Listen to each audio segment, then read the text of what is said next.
Hola, buen día. Aquí estamos iniciando el cafecito. Disculpo a Ileana Rosario, que no estará con nosotros, pero vamos a conversar hoy con Marcos Martínez, que es abogado, es político y es comunicador. Es un hombre de largos años, muy agresivo en su verbo.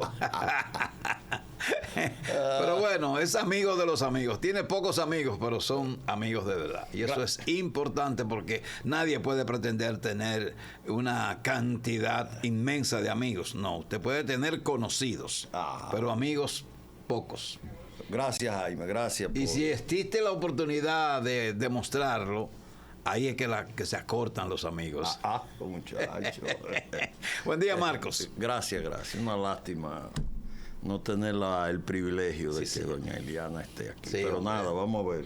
¿Qué es lo que tú quieres? No, yo quiero saber. Siempre a mí, unos programas que hay Acércate el micrófono un poquito. unos programas que hay en la capital ahora y eso, Ozuna, porque lo que yo voy a entrevistas y yo tengo un programa y digo todo lo que pienso por ahí, ¿no? Exactamente, sí. Pero de vez en cuando no está de más que. Vamos arriba entonces, hay muchos temas que podemos hablar. Sí, bueno, yo quiero conversar. Hoy vamos a conversar tú y yo, no entrevistar. Vamos a desglosar. Es una conversación. El PRM en Santiago. Tú eres PRMista, ¿verdad? Bueno, hasta ahora Paliza me ha dejado en la nómina. Yo estoy en el padrón. En la nómina del PRM. Del PRM. Yo estoy en el padrón. Vamos a quitarlo de nómina. Yo estoy inscrito en el padrón del PRM, pero yo no ostento ninguna posición, ningún cargo en la estructura dirigencial del PRM. Ni me interesa tampoco. Yo puedo decir que soy un simple simpatizante. Ok. Del partido, no del gobierno. ¿No tienes candidatos favoritos para la candidatura presidencial? No. Yo creo que esa situación que se ha convertido en un problema para el PRM y para el gobierno a destiempo, yo creo que eso es después de la convención. Por ejemplo, Jaime, hay muchos precandidatos que dicen que tienen todos los presidentes, los secretarios generales, etcétera. Pero ya hay una convención en el 26 que va a determinar quién se va a quedar en esos cargos. Tú puedes tener hoy en un distrito, un municipio, la cúpula del partido y después del 26 esa cúpula puede cambiar y ser de otro precandidato. Yo creo que después de la convención interna del PRM, las fuerzas se van a recomponer y el escenario estará más despejado para esa lucha por la candidatura. Pero específicamente, respondiendo a tu pregunta, yo no simpatizo ni estoy apoyando ninguno de los candidatos del PRM en este momento. Yo creo que eso hay que dejarlo para después de la convención, cuando haya esa recomposición de fuerza. El que es o la que es el líder en un distrito, un municipio, que es el dueño ahora y está con fulano, la convención puede cambiar esa correlación de fuerza dirigencialmente después del 26. Pero yo te pregunto a ti, que eres el experto, eres el político desde que quizás llegaste a la mayoría de edad, o quizás antes. Fuiste el diputado más joven en tu momento, ¿verdad? Así es. Entonces, se habla mucho de los partidos y su militancia en Santiago. Y yo como que no veo cuál es esa gran militancia que tienen los partidos, incluyendo al PRM. Pero yo no estoy en esas lides, yo no conozco los detalles.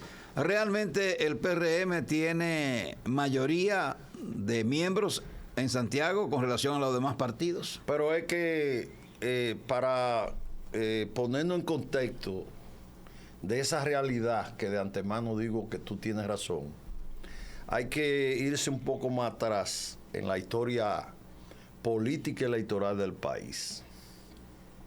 Cuando en 1962, el 20 de diciembre, Juan Bosch gana las elecciones y barre en el país, la Unión Cívica gana en Santiago la senaduría con Aníbal Campana. Y luego en el 66 entonces gana el Partido Reformista. En el 70 hay abstención. En el 74 el PRD se abstiene y gana. Pero vienen las elecciones del 78 y gana el PRD. Pero inmediatamente vienen las elecciones del 82 y pierde el PRD y gana el Partido Reformista. En el 90 vienen las elecciones y pierde el Reformista y el PRD y gana el PLD. En el 94 vienen las elecciones y gana el Partido Reformista. En el 98 vienen las elecciones y gana el PRD. En el 2002 vienen las elecciones y repite el PRD. Lo que demuestra que Santiago no es de nadie electoralmente, como son otras provincias que generalmente tienen un signo político. Barahona, por ejemplo, siempre PRDista. Romana, siempre PLDista y ahora de la Fuerza del Pueblo. Y así tú examinas muchas provincias y son de un signo político de una mayoría. Santiago no es de nadie. Santiago cambia cíclicamente. ¿Quién iba a decir que en un gobierno de Antonio Guzmán, con un candidato como Salvador Jorge Blanco, de la ciudad, un prominente hombre, con Hipólito Mejía, el mejor ministro de Agricultura en su momento, Pedro Bretón lo iba a derrotar? ¿Quién iba a decir que una persona sin ningún arraigo social, sin renombre en ese momento, un simple militante dirigente del PLD, Ramón Ventura Camejo, en el 90 iba a barrer? O sea, Santiago es circunstancial, pero aquí no hay un partido hegemónico en la ciudad. Por tanto, esa mayoría que exhibe el PRM, producto de las elecciones de 24, yo creo que en el 28 no va a tener esa fuerza y no va a ser mayoritario. Lo puede ser en términos de membresía, de militancia, de convocatoria de actividades por la nómina estatal, como lo era el Partido Reformista en su momento y como lo fue el PLD hasta el 2020.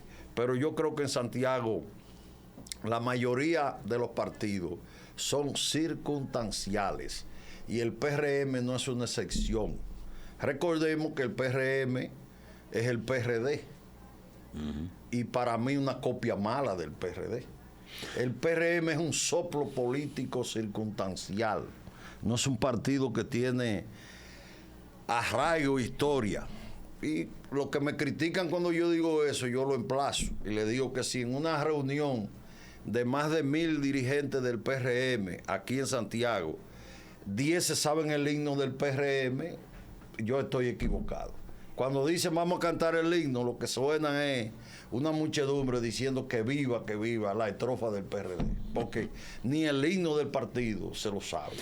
Marcos, cuando se habla de estructura de partido, yo me quedo dubitativo, ¿no? Porque la estructura del PRM, el liderazgo de los dirigentes locales del PRM dieron el triunfo de Luis Abinader en las últimas elecciones. Y yo digo, bueno, en mi opinión, Luis Abinader ganó solito. Y por el contrario, logró que ganaran otros que sin el respaldo de Luis Abinader no hubiesen ganado cargos de senador, de diputado, de alcaldes, de regidores. Eso creo yo. Pero tú que sabes de eso y que estás dentro. Mira, yo me reí mucho cuando vi a mi amigo Pacheco dándole el boche que le dio a la primera dama y a las hijas del presidente, que él pudo haber dicho eso, pero de otra forma. Él se disculpó, que dijo que estaba cansado, 12 horas en el Congreso y la cosa. Se echó para atrás y dijo, pero en política a veces hay cosas que no se borran. Y el que conoce a la primera dama sabe que viene de una familia que guarda las cosas. Pero ese no es el tema. El tema es la pregunta que tú hiciste. Digo lo de Pacheco, que Pacheco dijo, esos 194 guardianes de la democracia fue que trabajaron y llevaron a ese hombre que esté ahí en la presidencia. Pacheco. Pero y está en mi Colón de la 1,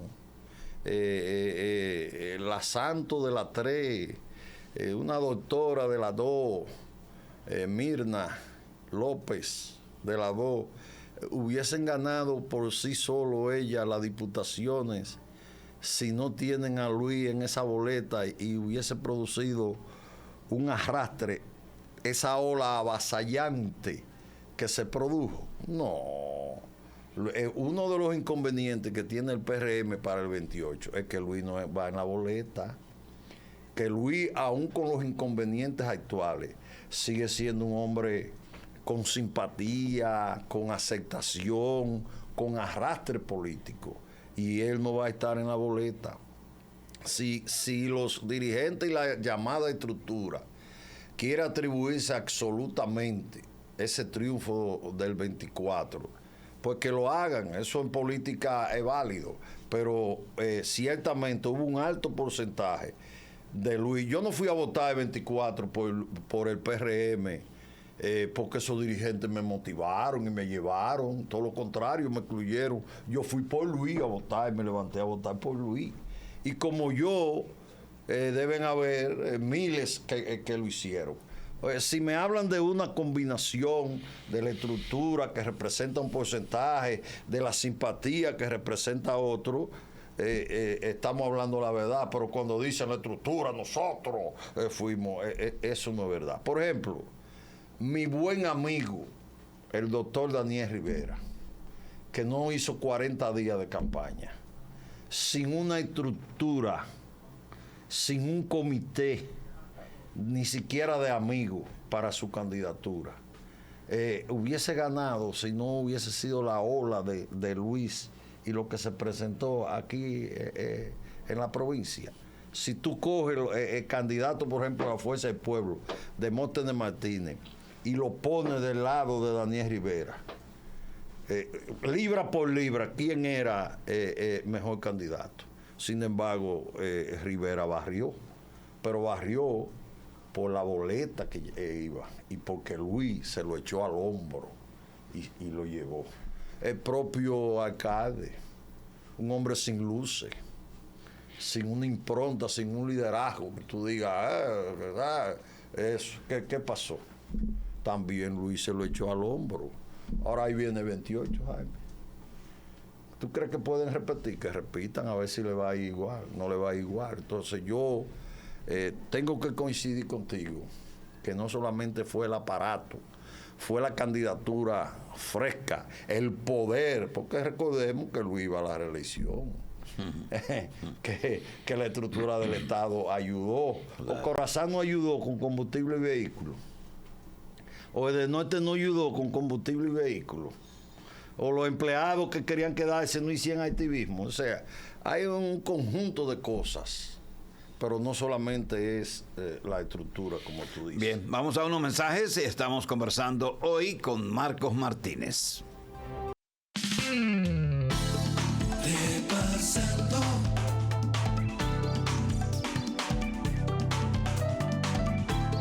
Repasando.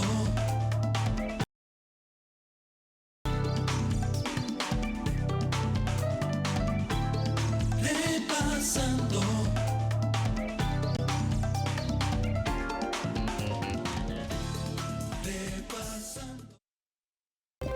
Bien, estamos conversando, no entrevistando, conversando con Marcos Martínez. Marcos, yo quisiera conocer tu opinión sobre la señora Rosa Santos.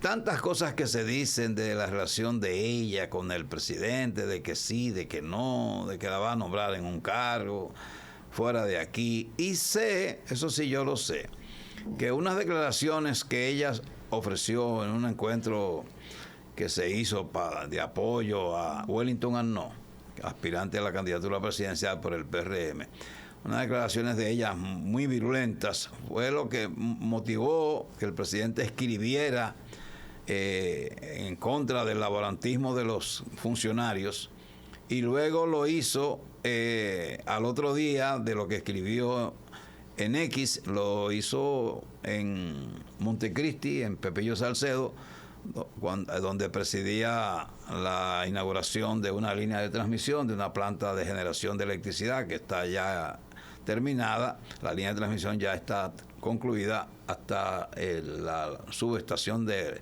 El Naranjo en Santiago. Entonces yo sé que esas declaraciones la hizo también molesto, porque cuando terminó el acto, que ya los periodistas se estaban disgregando, él mandó a buscar a los periodistas para esa declaración, porque le molestó lo que dijo la señora Rosa Santos, eso es evidente. Pero me gustaría conocer cuál es tu opinión sobre Rosa Santos y si ella es realmente la que tiene la fortaleza del PRM en el pueblo. Yo me voy a circunscribir a la parte política, porque yo como código político, comunicación, profesional, no entro en el campo personal de nadie, ni los temas personales. Se sabe que hay una relación familiar, que ella en ocasiones ha hecho uso de eso, se dice que eso es un impedimento para ir a la capital, pero yo me voy a circunscribir a la parte política. Ciertamente está alto comprobado que la decisión del presidente hacer pronunciamiento, que el que quiera hacer proselitismo para aspirar tiene que renunciar del cargo, fue producto de la intervención de la señora gobernadora Rosa Santos en el acto de Wellington Arnaud. Eso está confirmado.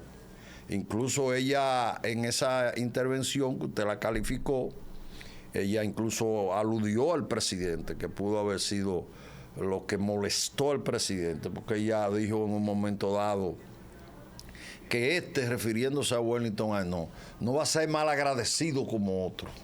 Y ese otro obviamente era el presidente Luis Abinader. Lo propio hizo, pero en menor intensidad, el alcalde de Puñal, Enrique Romero, que también contribuyó. Pero las palabras de Rosa fueron lo que llevaron a tal punto que te voy a revelar algo, Jaime. Hay el rumor, y se lo dijo Hipólito Mejía a un amigo muy cercano que me lo dijo, que es probable que sustituyan a Wellington Arnaud el próximo 16 de agosto. Hasta ahí ha llegado la situación. Que eso sea cierto, que no se produzca, pero indudablemente que eso ha afectado a Wellington Arnaud. Es el más perjudicado en términos de planteamiento que hizo el presidente Luis Abinader, porque era el que más había recorrido camino en términos de la estructura del partido. En términos de la estructura del partido, que es diferente a la simpatía fuera del partido. Ahí él era el que iba, pero quiso mostrarlo muy a de tiempo, y en ese acto la imprudencia de la gobernadora lo perjudicó. La gobernadora es una mezcla de trabajadora política con mérito acumulado en el proyecto de Luis Abinader y persecución y represión. Ella es una mezcla de eso. Ella es una trabajadora política, pero es una sectaria persecutora. El que no está con ella no pasa. El que no está con ella y no le responde, le troncha el camino. El que no está con ella no lo nombra. La que no está con ella no le da de la funda que reparte el sistema. O sea, el liderazgo de Rosa Santos se basa en 3 pilares. Lealtad con la creación del grupo de Luis originario en Santiago, de la fundadora, de cero. Segundo, trabajadora.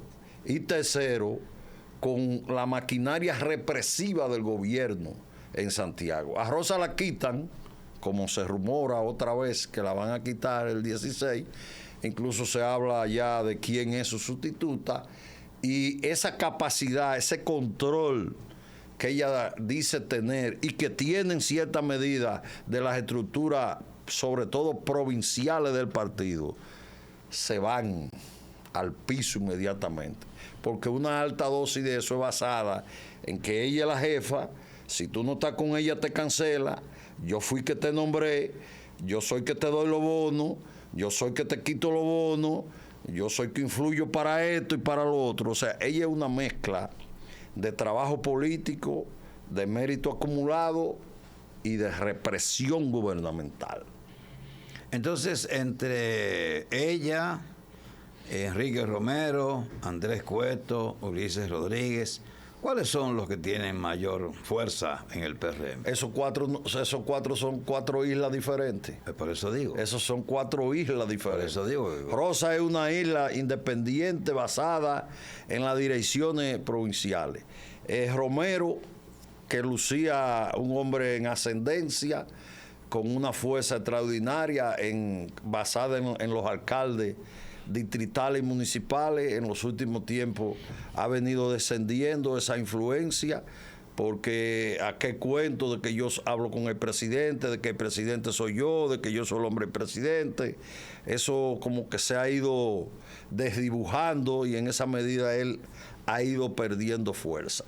El caso de Andrés Cueto, una cosa es Andrés Cueto en Edenorte y una cosa es Andrés Cueto en Corazán. En Edenorte le han desmantelado su estructura y él encontró una estructura hecha de PRMista en Corazán. O sea que él ha disminuido, sin embargo, él mantiene un control y una fuerza en el municipio de Santiago importante, porque él, de la estructura actual del PRM, es el que más sentido político tiene y es el que más capacidad política tiene y es el que más se mueve en términos políticos. Por ejemplo, tú no encuentras en la gobernación una gente que no sea de Rosa, ni en las instituciones que ella maneja. Ni en Corazán tú no encontrabas una gente que no fuera de Rosa y del entorno, entiéndase de Ortega, Andrés Burgo, por el certarismo. Pero en Edenorte, con Andrés Cueto, tú encontrabas gente que no eran de él, porque él es más abierto políticamente. Un ejemplo solamente, Amaril Ibarra estaba nombrada en Edenorte y se sabía que no era una mujer de Cueto, porque Cueto la reconocía como dirigente político. En el caso del alcalde, el alcalde tiene una nómina importante, tiene un organismo importante. El alcalde es una especie de llanero solitario que aparece oportunamente con una máscara, trabaja desde atrás, no es un hombre que sale al escenario, siempre le gusta estar atrás, tomar la decisión a última hora. Por ejemplo, yo creo que el alcalde termina con Carolina. ¿Cómo? Sí, yo creo eso. ¿Quién figura como coordinador de Carolina en el municipio de Santiago? No sé. Vladimir Santana, él estaba en el patrón. ¿Y quién es Vladimir Santana? El financista de Ulises y el contratista mayor de Ulises. Es un hombre sin vínculo con la estructura del partido, no conoce los organismos del partido, no tiene ascendencia en la dirección del partido, ni en la militancia del partido. ¿Qué pasó? Lo pusieron ahí para cuando Ulises dé el salto, él le dé el espacio a Ulises Rodríguez. Por eso yo digo que Ulises termina con Carolina. Pero no se mencionaba a Ulises Rodríguez como cercano a Yayo Sanz Lobatón. No, él está cerca de todo y de ninguno. Pero al final, si tú buscas, Yayo no tiene posibilidades de ganar una convención. Finalmente la convención del PRM está entre David Collado, Carolina y Wellington. Si la vice sale y logra articular un proyecto, puede entrar, pero hasta ahora es eso, y Ulises no va a aportar, es uno que no vaya a ganar. Vamos a dejarlo ahí y seguimos en breve. Vamos a los mensajes. Estamos en el cafecito hoy con Marcos, anudando el PRM en Santiago, porque él lo conoce bien. Marcos, conductor, al final del segmento anterior, tú decías que en la estructura del PRM, la ganancia está hasta ahora para David Collado, Carolina Mejía y Wellington Arnó. Pero tú tienes que hacerme una diferencia. En el caso de David es ganancioso fuera, no dentro del PRM. Y en la estructura en este momento se la reparten Wellington y Carolina, pero Wellington con una ventaja significativa. De todos los que aspiran en el PRM, es la única que tiene una ventaja porque tiene un promotor y un coordinador general 24 horas de día, es Carolina con Hipólito. Porque al final es a Hipólito que van a tener que ganarle. Sí. Y al final, y él anda en eso. No, y entonces después de la reprimenda del presidente a los funcionarios aspirantes, ella está sola. No, está sola porque tú podrías decir, como me dicen algunos amigos, no, pero la vice, Marco, porque no, pero la vice, aunque tiene una posición de elección popular que no entra en la amenaza que hizo el presidente, pero ella, por la posición de vicepresidenta, tiene que ser prudente. Ella no puede aparecer violando el llamamiento del presidente, aunque ella es de elección popular. Sí. Además, los que la conocen, yo no la conozco tanto, pero observándola, ella es una mujer prudente. Y una de las cartas que ella tiene para presentar ha sido la manera leal en que ella ha desempeñado el cargo al lado de Luis Abinader. Entonces, sí, ella no se beneficia de la reprimenda que dio el presidente a los candidatos, aunque ella es de elección popular. Porque la prudencia, su propia forma, no es para que ella ande entonces haciendo lo contrario del llamamiento que hizo el presidente. Sí, pero sí. Carolina sí. Veamos que tiene 2 semanas metida aquí en Santiago. 3 semanas metida en Santiago. Sí. Eso es un reflejo de su situación en Santiago. La candidatura en términos dirigencial, que luce más débil es la de Carolina. Pero mientras ella estaba aquí en Santiago, viernes y sábado, Hipólito estaba el sábado en Jánico y San José de las Matas y Hato de Yaqui. Y amenaza esta semana o la que viene de aplicar en Santiago una línea de masa visitando todos los municipios, porque realmente se dejan tomar la noche, no tienen los dirigentes calificados para encabezar sus estructuras. A mí me dijo un amigo capitaleño que trabaja en asuntos de investigación, de encuestas políticas y no políticas, que las vicepresidentes de la República comienza a marcar, restándole votos a los dos que aparecían con principalía, el caso del ministro de Turismo y el caso de la alcaldesa del Distrito Nacional. No, pero eso es lógico, pero la vice ha tenido y para mí sigue teniendo un inconveniente. Es el sí y el no, esa indefinición. No basta que ella dijera que tiene un sueño. Es tiempo ya. Ella no puede dejar pasar a diciembre sin decir si ciertamente va o no va. Ella tiene que definir eso. Porque yo creo que nada se lo impide. El presidente no le va a decir que no. El presidente no se va a oponer, no puede oponerse, porque ella tiene un derecho, yo creo, ganado.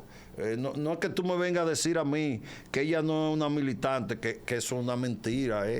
Eso se ha usado contra ella. Y estoy hablando de una persona que yo creo que le he saludado 5 o 6 veces en mi vida. Pero yo recuerdo en la precampaña de 12 que ella era una dirigente del partido, que ella era la jefa del sector eterno de la candidatura de Hipólito Mejía.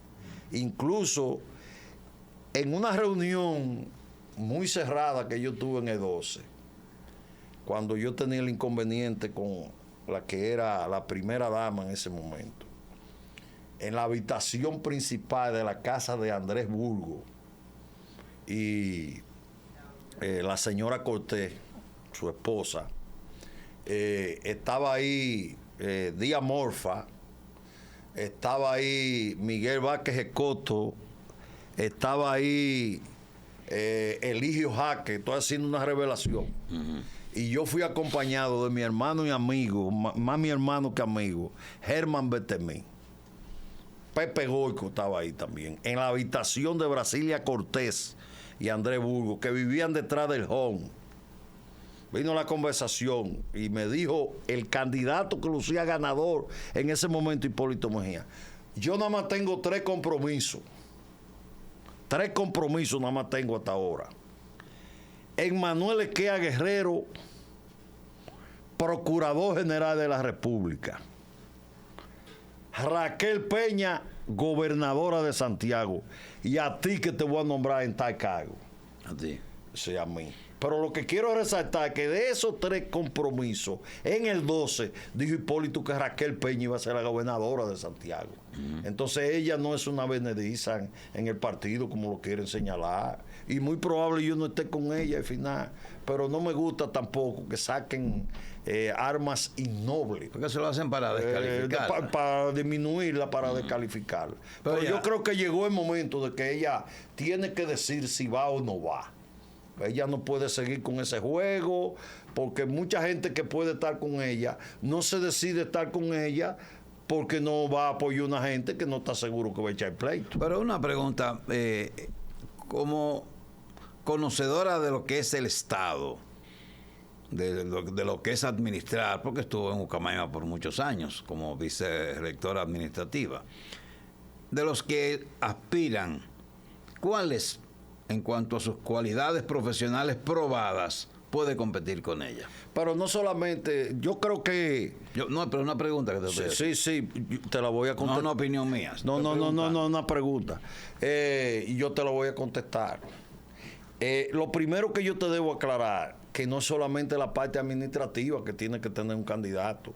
Un candidato tiene que tener condiciones políticas y capacidad y conocimiento de la historia y de los problemas ancestrales del pueblo para poderlo exponer. Entonces ella, en términos administrativos, en términos gerencial, ella es la que está más preparada de todo lo que aspiran en el Partido Revolucionario Moderno. Pero a ella tiene una debilidad en cuanto al conocimiento político, al conocimiento geográfico del país, de las estructuras políticas del propio partido.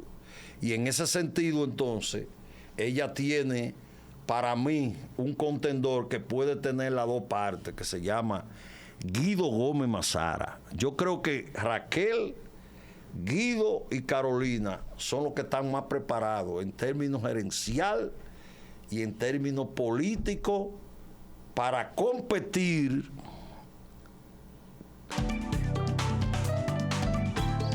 repasando.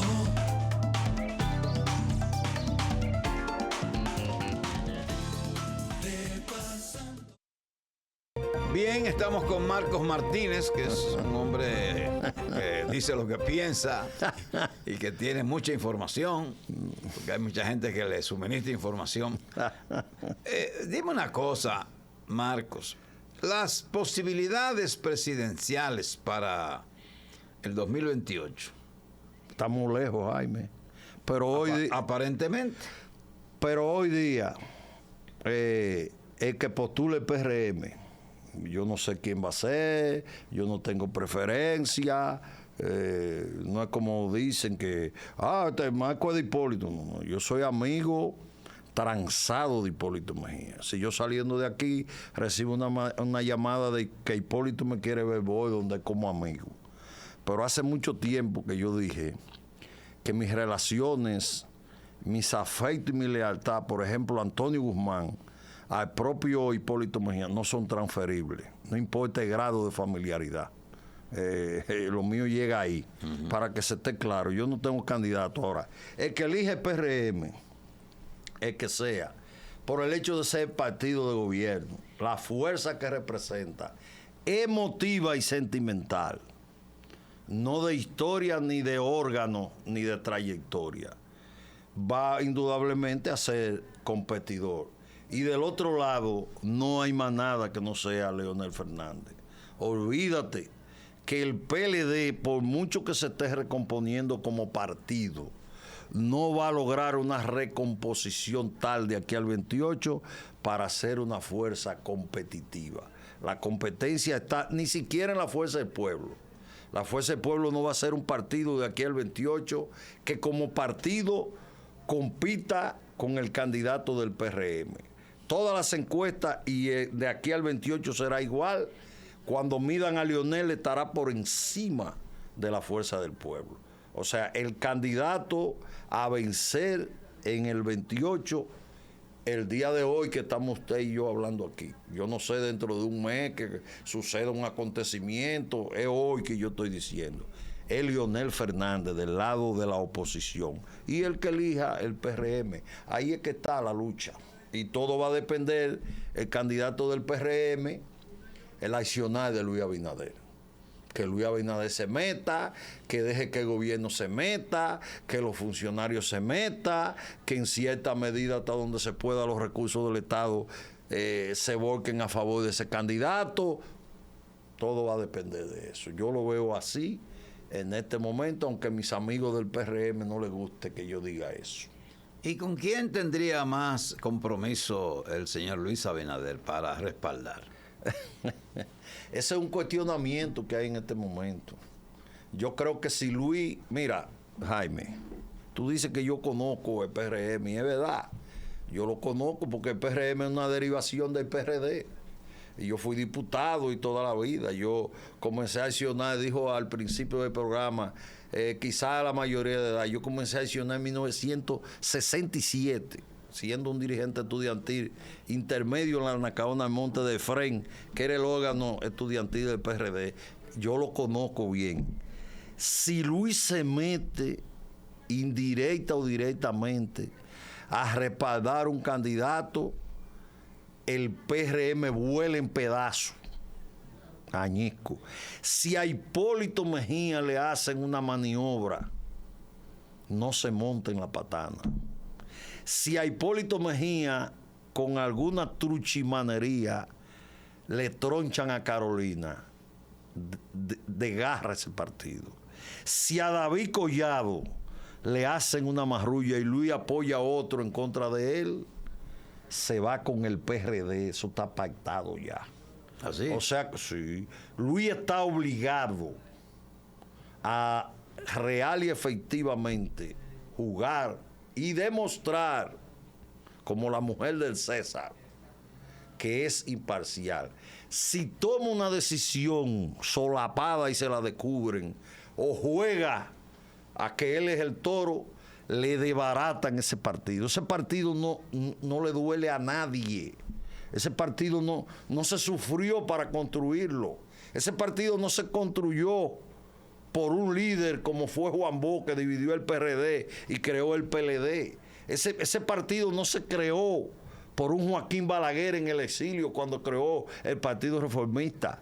Ese partido no se creó